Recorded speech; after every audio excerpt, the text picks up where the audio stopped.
You could be beautiful, smart, kind, loyal, and he still might not choose you. Sounds harsh, right? But here's the truth. No one wants to say out loud, men have options. Lots of them. With a single swipe, he has access to dozens, sometimes hundreds of other women. And in this world of endless choices, being a good woman is no longer enough. But don't get discouraged, because here's where it gets interesting. Most women try harder. They text first, they overgive, they prove their worth. But what if I told you that the moment you try to prove yourself, you've already lost your power? In this video, I'm going to flip the script. I'm going to show you one move, just one, that will shift his focus entirely onto you. A move so subtle, yet powerful, that it quietly tells his brain, she's not like the rest, and I might lose her. And that fear, the fear of losing you, that's what makes a man choose. This isn't about playing games or manipulating anyone. It's about stepping into your value, in a way most women never do, because no one ever taught them how. So if you're tired of being almost enough, if you're done watching him chase other women, while you're stuck wondering why not me, stay with me. Because by the end of this video, you won't just understand what makes a man pick you, you'll understand what makes him never stop choosing you. Let's get started. You're thinking about him all day. The conversations flowed, the connection felt real, and the way he looked at you, it meant something. Maybe he even said it, I'm really into you. So why does it feel like he's slowly disappearing? At first, he was all in initiating texts, planning time together, making you feel seen, and then it starts. The texts become fewer. He's just busy. Calls drop off. His energy changes and you're left confused, replaying every moment, wondering what you did wrong.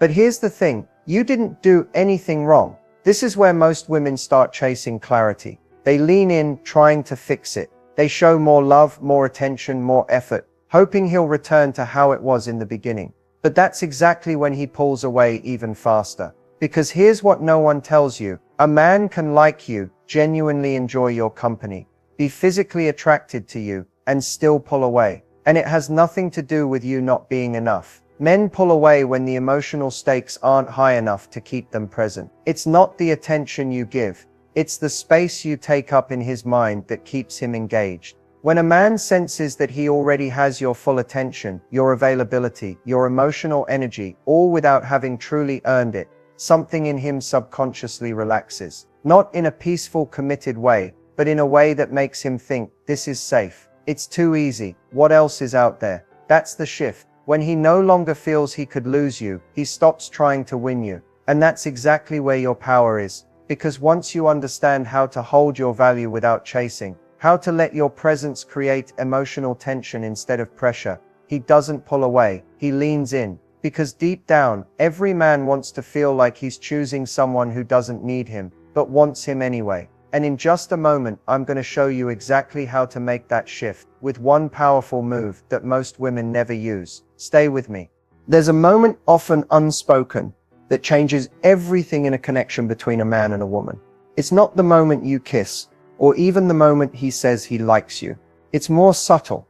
It happens when the balance of emotional power quietly shifts, when he realizes, maybe for the first time, that he doesn't have you as figured out as he thought. See, what most women don't realize is that men don't fall for you just because of how much they like you. They fall for you when they realize they don't fully have you yet, when they can feel that your heart is not a guarantee, but something he has to earn. And that shift doesn't come from playing hard to get. It comes from a deeper place, a decision that says, I know who I am. I know what I bring. I'm not afraid to walk away from anything that doesn't honor that. That's the moment everything begins to turn. When you stop trying to win his attention, when your energy no longer screams, pick me, please choose me, but instead rests in, I'm observing you too.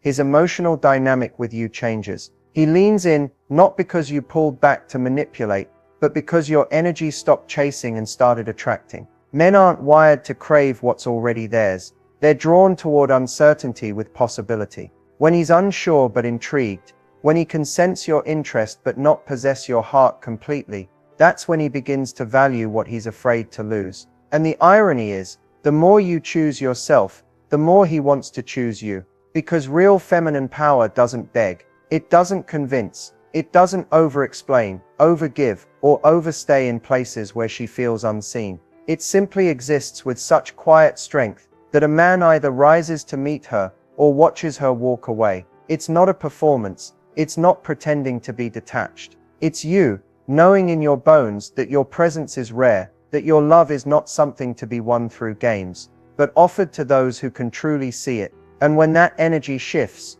when he feels that you are no longer chasing but standing still, fully rooted in your value, he begins to wonder, he thinks more, he feels more, and suddenly you're not one of many.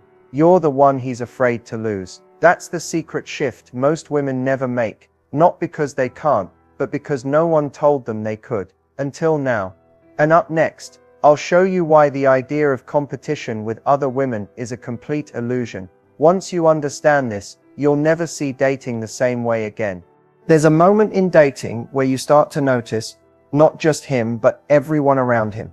The women who comment on his posts, the ones he seems to glance at when you're out, the ex he's still friends with. You might not say it out loud, but inside there's this quiet voice asking, how do I stand out? How do I compete with all of this? And that question right there is where everything starts to go sideways. Because the second you start trying to stand out, you slip into the belief that you're one of many, that you need to prove, perform, or perfect something about yourself in order to be chosen. And it's a trap, because you were never meant to compete. That energy, it's exhausting, and it's not what makes a man choose you long term. You want to know what does: stillness, self-assurance, that quiet confidence that says, I'm not here to be better than anyone, I'm just here to be me. And whether you recognize the value in that is your decision, not my insecurity. The women who constantly try to one-up, outshine, or compare, they're chasing an illusion. Because a man might notice beauty, might flirt with excitement, but the woman he can't stop thinking about is the one who doesn't flinch in the presence of other options.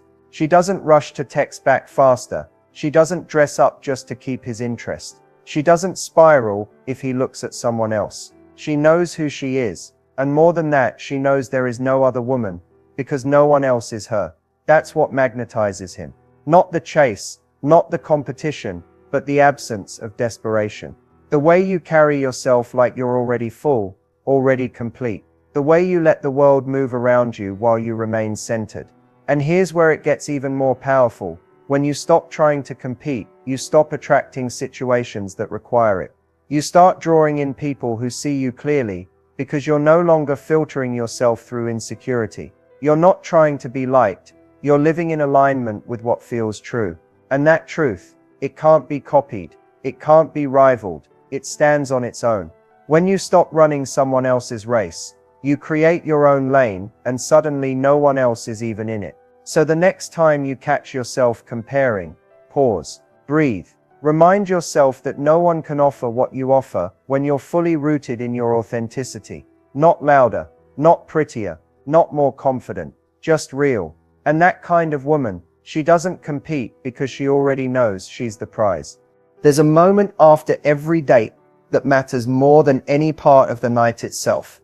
It's the moment he's alone, driving home, lying in bed, phone in hand, screen dark, and in that silence, his mind either replays the way you made him feel, or it starts to forget. Most women focus so much on making a date good, on being funny, sweet, interesting, attractive, that they forget what really lingers.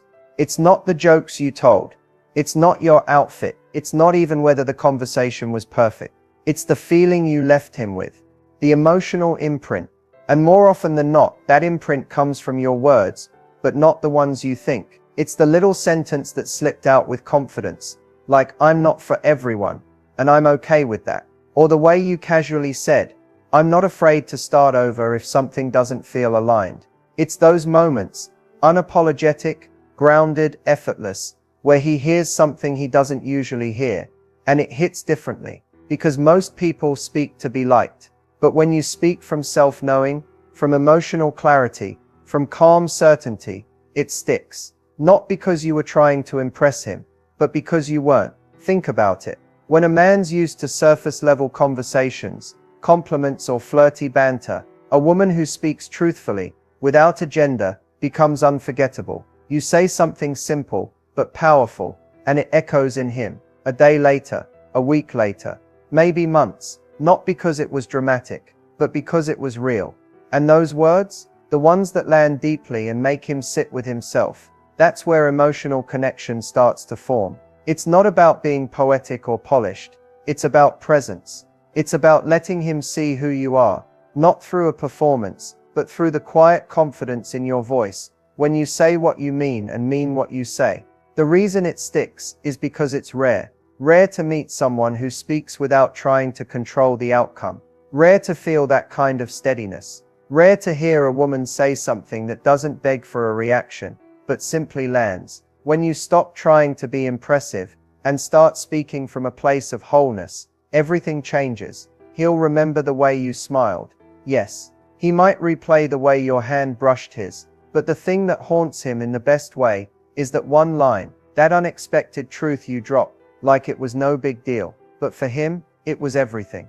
And that's how you stay in his mind, long after the night ends, long after the words fade, long after he thinks he's moved on. Because some women are remembered, but the ones who speak from truth, they're never forgotten. There's a moment in every man's mind where something shifts. It's quiet, internal. He doesn't even fully understand it himself. But it sounds like this: if I lose her, I'll regret it. And once that thought enters, it becomes a thread he can't pull out of his mind. So the real question is, what makes that moment happen? It's not looks. It's not charm. It's not even compatibility on paper. It's emotional positioning, the way you hold yourself, not in front of him, but in your own life. Men don't feel urgency to commit until they sense they could actually lose something meaningful. And that feeling doesn't come from ultimatums or pressure. It doesn't come from texting him more or being the perfect woman. It comes when he realizes you're not waiting for his decision, not waiting for him to catch up, not holding your breath, hoping he figures it out. You're living, you're blooming in your own space. And he knows if he doesn't show up fully, someone else eventually will. That's where the fear kicks in. Not fear of abandonment, but fear of missed opportunity. Because when you radiate self-respect, it reflects back to him like a mirror. He starts seeing your value through how you treat yourself. And that subtle distance, not cold, not dramatic, but clear, makes him pay attention. He realizes you're not his by default, that you're a woman with options, standards, and enough self-trust to walk away from anything that doesn't feel aligned. It's the way you take time to respond, not out of strategy, but because your time is full. It's the way you don't overexploit your feelings, but also don't hide them. You speak honestly, then let go. You don't push or pull. You let him sit with it. And in that space, he starts to feel something unfamiliar, the absence of your pursuit. And it hits. He remembers your smile, your laugh, the calm you brought into the room. He remembers how safe and yet exciting it felt to be around you. And now in that quiet, he wonders, what if she's gone? That's when the desire to keep you intensifies. Not because you forced it, but because your presence is no longer something he assumes. It's when he realizes, maybe too late, that you're not like the rest, that your energy doesn't chase, it invites. And if he doesn't step into it now, he might never get another chance. That's what triggers the "I can't lose her" feeling. Not what you say, not what you give, but how powerfully you exist, with or without him. Because the woman who knows her worth doesn't try to make someone stay. She just becomes the kind of woman no one wants to let go of. There's always that one person who stays with you, even years later. Maybe the relationship didn't last. Maybe you moved on. Maybe it never even fully started, but you still remember them. Not because they tried harder than anyone else. Not because they were perfect, but because of how they made you feel. And that feeling didn't fade. It left a mark. That's the kind of impact you want to make. Not through effort, but through energy. Not through intensity, but through intention. And the move that creates it. It's simple, but most women don't do it. You stop needing anything from him. You don't pull away to test him. You don't give to earn something. You don't love with the hope of being loved back. You simply stand in your truth and let him feel what it's like to be around a woman who is whole. That's the move. Not a text, not a phrase, not a strategy. Just the decision to show up with zero attachment to whether he chooses you, because you've already chosen yourself. This is rare, it's disarming, and it's unforgettable. because most people interact from a place of wanting. They want attention, they want clarity, they want assurance. But the person who shows up with no agenda, no pressure, no fear of loss, that person shakes something inside you. They're different. When a man meets a woman who holds herself this way, it's not something he can explain. It's just a feeling, a pull, a sense that if he doesn't take this seriously, he'll look back and wonder what he let slip through his fingers. You become the one that redefines the standard, the one he measures others against, without even realizing it. Not because you tried to impress him, but because you were never performing for his approval in the first place. You gave him presence, honesty, softness without surrendering your self-respect. You didn't chase, but you didn't close off. You were simply real, in a way most people never allow themselves to be, and that presence stays with him. Because it's not just about attraction, it's about how safe and challenged he felt all at once. It's about the way your silence spoke louder than any argument, the way your boundaries taught him how to treat you without ever raising your voice. That's impact. The move isn't something you do to him, it's what you choose to embody, over and over, regardless of who's watching, and the ripple effect of that energy. That's what keeps echoing in his memory long after you're gone. Not because you needed him to remember you, but because he couldn't help it. Let's take everything we've talked about and bring it to life. Because when you see it in action, it clicks differently. It's one thing to understand confidence and emotional depth in theory. It's another to watch how it plays out in real moments that stick. So picture this. A woman goes on a first date. She's not overly dressed up, not underdressed either. She's not glued to her phone before he arrives, double-checking her reflection every second. She's sitting there, calm, centered, maybe sipping tea. He walks in, she smiles, stands to greet him. But there's no rush, no energy of finally he's here. Just ease. The conversation flows. He asks questions, some deep, some casual, and she answers honestly, without fluff or apology. When she disagrees, she says so gently, not defensively. And when she talks about her passions, there's no attempt to impress. Her eyes light up because she's in love with her life, not trying to sell it to someone. Then comes the moment most women dread. He mentions an ex, not in an inappropriate way, just in passing. Most women would tense up, shrink, maybe even start comparing themselves silently. But she doesn't. She smiles, nods, and lets it pass, because her self-worth isn't shaken by who came before her. At the end of the night, he leans in, testing the waters, hoping for affirmation. And instead of over-explaining how she feels, she just says, "Tonight was great, let's both sleep on it." Kind, clear, unattached. That's impact. Or take the woman who's been casually dating a guy for a few months. He starts pulling back. Less effort, more excuses. Most would react, text more, ask questions, seek answers. But she doesn't. She notices the shift, accepts it, and gracefully steps back. No drama, no chase. She doesn't send one last "just so you know, I care" message. She just lets it breathe. A week later, he texts, "Hey, you good?" Of course she is. She was never waiting on him to validate her value.